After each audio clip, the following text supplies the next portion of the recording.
Ang paghilik o snoring ay isang pangkaraniwang kondisyon na maaaring makaapekto kanino man. Ngunit ito ay mas kadalasang nararanasan ng mga kalalakihan at ng mga taong matataba. Kadalasan, humihilik ang isang tao pagkalipas ng 90 minutong pagkakatulog ng mahimbing.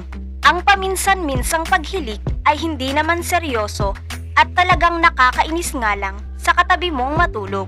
Subalit, kung ikaw ay may problema sa paghilik, hindi mo lang naiistorbo ang mga malapit sa iyo, kundi naaapektuhan din ito ang kalidad ng iyong pagtulog. Ang paghilik din ay kadalasang lumalala habang nagkakaedad. Maaari ding indikasyon ito ng iba pang problema sa kalusugan, kung kaya't ang sobrang lakas na paghilik ay nangangailangan ng agarang medikal na solusyon. Kaya huwag ipagsawalang bahala ang paghilik. Dapat agapan upang hindi magdulot ng malubhang karamdaman.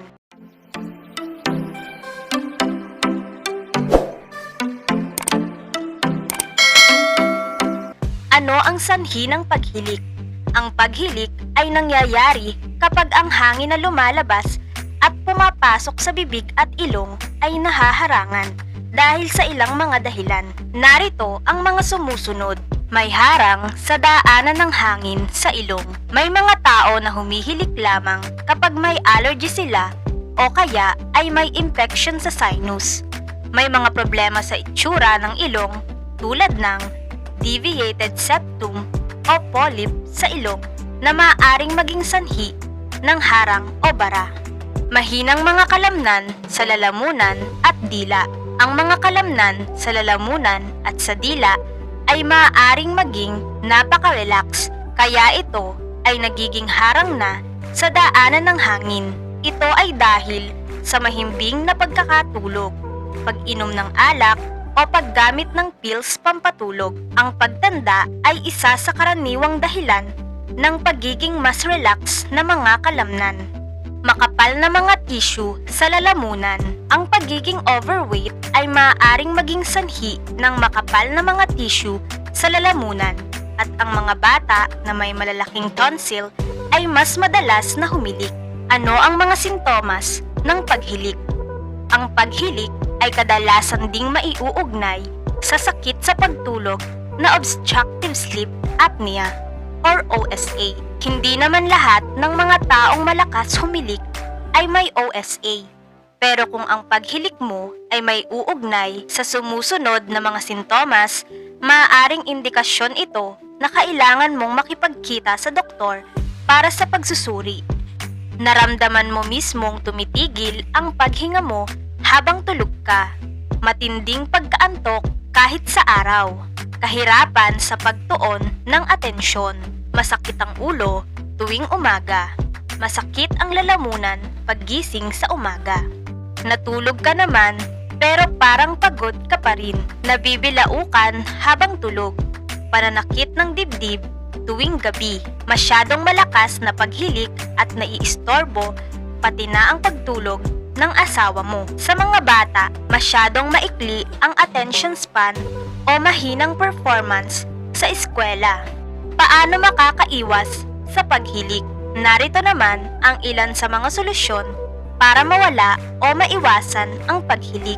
Una, itaas o i-elevate ang iyong unan. Kinakailangan ay nakaangat ng bahagya ang ulo upang maayos ang daloy ng hangin na pumapasok. Gumamit ng unan na makapal o kaya naman ay doblehin. Magdudulot ito ng ginhawa at mas maayos na paghinga para hindi humarang ang dila sa lalamunan. Pangalawa, matulog sa iyong tagiliran o side. Ang isang mainam na paraan upang maayos ang pressure sa iyong lalamunan ay ang matulog sa iyong tagiliran. Kapag natulog kasi ng gamit ang iyong likod, ay nagdudulot ito ng pressure sa lalamunan na nagiging sanhi ng paghilik. Pangatlo, gumamit ng peppermint oil. Ang peppermint oil ay isang mabisang gamit para mawala ang pamamaga sa lalamunan at sa ilong. Isa kasi itong anti-inflammatory na mabisa din upang mapaluwag ang paghinga. Maglagay lamang ng konting peppermint oil sa ibaba ng ilong upang ito ay maamoy. Pang-apat, steam inhalation. Karaniwan na nagiging sanhi ng paghilik ay ang pagkakaroon ng baradong paghinga sa ilong. Isang lunas dito ay ang pag-inhale ng steam upang maginhawaan ang pakiramdam. Ang dapat gawin ay maglagay ng bagong kulo na tubig sa isang container na kasya ang mukha. Maglagay ng eucalyptus oil at gumamit ng malinis na tuwalya at ikulob ang sarili sa steam. Mag-inhale at exhale sa loob upang pumasok sa loob ng ilong ang steam. Sa pamamagitan nito ay magiging maayos ang iyong pagtulog. Pang-lima, honey. Mayroon ding taglay na anti-inflammatory properties ang honey. Nagagawa nitong pagaanin ang pakiramdam ng lalamunan. Dinidissolve kasi nito ang mga nakabara sa lalamunan. Ito ang pumipigil upang mawala ang vibrations sa lalamunan. Uminom lang ng isang kutsarang honey bago matulog o kaya naman ay ihalo ito sa mainit o maligamgam na gatas. Pang-anim, magbawas ng timbang. Ang bigat at paghilik ay hindi naman direktang magkaugnay. Subalit, ang katabaan o kaya naman ang pagkakaroon ng sobrang timbang ay nakakaapekto rin sa paghilik. Ang sobrang taba sa leeg ang nagdudulot ng pagbara ng hangin. Narito pa ang ilan sa mga tips na makakatulong upang mawala ang iyong paghilik. Gamutin ang anumang pagbabara. Ang pagbabara o congestion ay isa rin sa mga dahilan ng paghilik.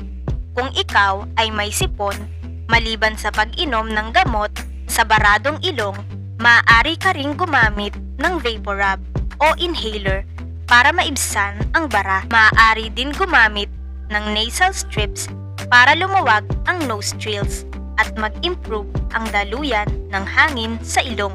Matulog sa parehong oras gabi-gabi at magkaroon ng sapat na tulog. Iwasang manigarilyo, iwasang uminom ng alcohol at sedatives bago matulog tulad ng alak, ilang mga gamot at sleeping pills. Ang mga pag-aaral ay nagsasabing ang mga taong hindi naman humihilik ay nagiging malakas humilik pagkatapos uminom ng alak. Oral appliances. Kung hindi malunasan ng mga pagbabagong ito ang iyong problema sa paghilik, maaaring magrekomenda ang doktor ng oral appliances na maaaring maging gamot sa paghilik. Ang oral appliances ay kasangkapan na ipinapasok sa bibig bilang dental mouthpiece na makakatulong na maisaayos ang posisyon ng iyong panga, dila at ngala-ngala para mapanatiling nakabukas ang daanan ng hangin. Kung gusto mong gumamit ng kasangkapang ito, tutulungan ka ng iyong dentist na maisaayos ang sukat at posisyon nito sa bibig mo. Sasangguni ka rin sa isang sleep specialist para matiyak na talagang epektibo ang oral appliance sa iyo. Kailangan mong magbisita sa dentist isang beses bawat 6 na buwan sa unang taon at isang beses kada taon sa mga susunod na taon para matiyak kung kasya pa sa iyo ang kasangkapang ito.